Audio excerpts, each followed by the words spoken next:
Vladimir Castillo, secretario del FREVIN, presentó en el foro los resultados de su investigación acerca de los manuales de guerra diseñados para la desestabilización político-social y su comparación con la actualidad venezolana. La ponencia que estoy dando en este día tiene que ver específicamente con todo lo que hemos logrado descubrir a través de este proceso de investigación, que son los manuales escritos, sistematizados para este tipo de procesos. Podemos hacer una contraposición, un contraste, podemos hablar un poco del Chile Allende y ver cómo esas colas de en aquel momento son las mismas colas de este momento. Pero también podemos hablar un poco de China en 1800 y lo que fue la guerra del opio y la centrífuga económica, todo lo que es la salida de capitales que está teniendo Venezuela de manera muy agresiva con el contrabando de combustible y lo que eso genera.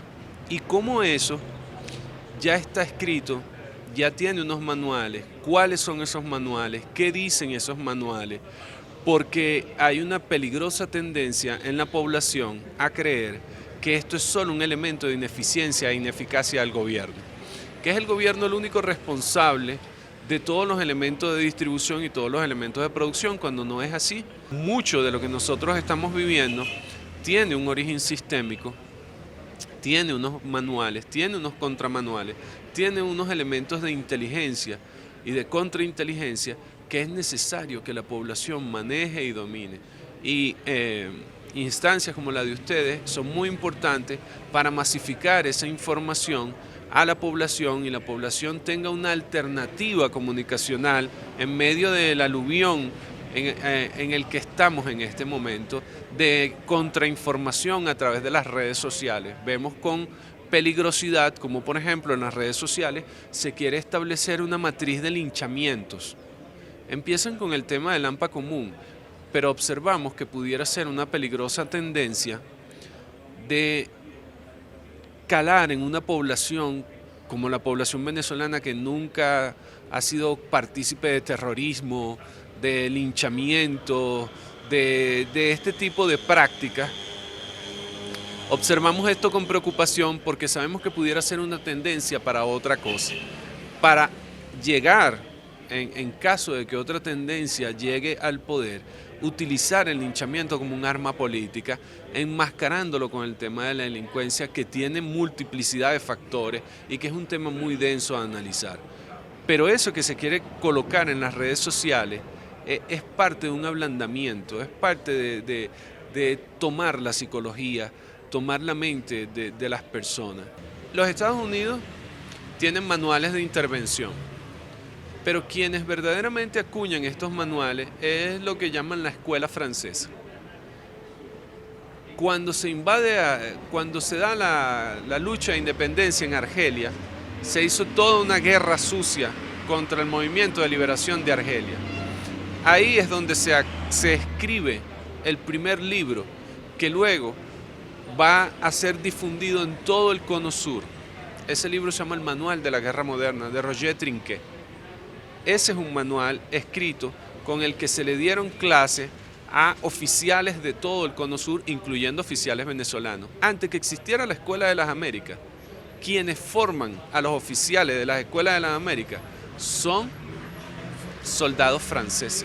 Los Estados Unidos no sabían cómo pelear una guerra como la de Vietnam y por eso salen derrotados políticamente, porque su derrota principal es la derrota política.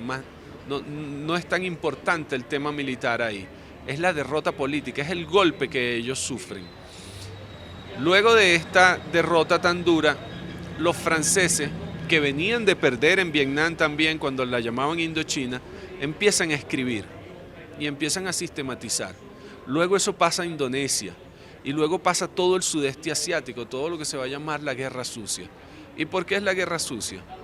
Porque está basado en el delito, en el crimen, en la violación a los derechos humanos, en la desaparición, está basado en la conculcación total de cualquier tipo de derecho. Y los Estados Unidos lo van a aplicar a movimientos internos, movimientos sociales en los Estados Unidos como el Partido de las Panteras Negras, a los cuales matan más de 100 de sus líderes nacionales y ahorita están presos más de 50 de ellos. Y es categórico lo que podemos descubrir en cuanto al paralelismo que podemos hacer de cada uno de los elementos que se están sucediendo ahorita en Venezuela. Ya han sucedido en más de una docena de países de forma sistémica. Es un manual, es un procedimiento. Ya ellos lo tienen tipificado. Y empieza con una fuerte campaña de desinformación. Una fuerte campaña de propaganda, muy agresiva. En este aspecto lo primero que tiene que morir es la verdad. Gramsci planteaba que la verdad es el elemento más poderoso porque es revolucionario en sí mismo. Es desaparecer la verdad de la mente de las personas en Venezuela. Desaparecer la verdad. Ocultar todo lo que se esté haciendo de forma positiva y transformarlo en un elemento negativo. Luego de todo el elemento de propaganda, que es un ablandamiento a las conciencias, viene el elemento de captar a la criminalidad común. Desde el elemento político. Se capta la criminalidad común en Indonesia, en Art of Killing, documental ganador de importantes premios en los festivales internacionales. Se observa cómo sistémicamente ellos contrataron AMPA común y los convirtieron en sicarios y fueron entrenados con películas de gángsters. Les colocaban películas de gángsters y decían, mira, eso que tú estás viendo en la película, eso es lo que tú le tienes que hacer a esos comunistas, y los torturaban y los desaparecían. En Venezuela nunca había habido una sofisticación del tema del delito como está existiendo en este momento.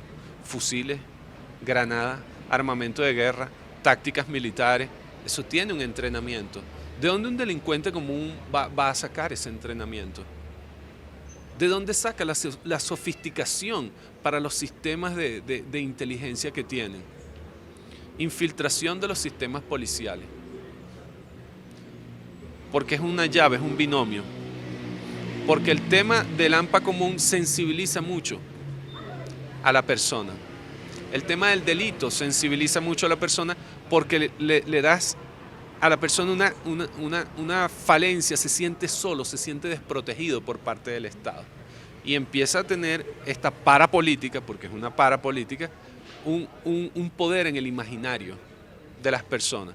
Entonces, si sienten que el delincuente es más importante, es más poderoso que el Estado, pasa entonces el delincuente a ocupar dentro de ese imaginario una posición política, porque financian, porque pagan una cancha, ¿con qué dinero hacen eso?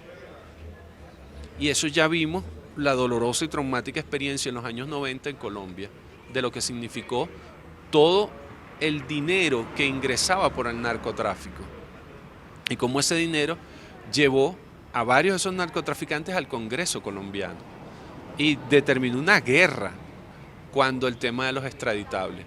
Entonces eso va escalando en diversos procesos y luego ya cuando tienen todo un sistema y toda una red, empieza el contrabando de extracción de manera muy importante, porque ese contrabando de extracción va a terminar de sensibilizar a la población. Entonces vamos viendo estas fases que vienen siendo progresivas y que cada una lleva a su vez un elemento cada vez más agresivo.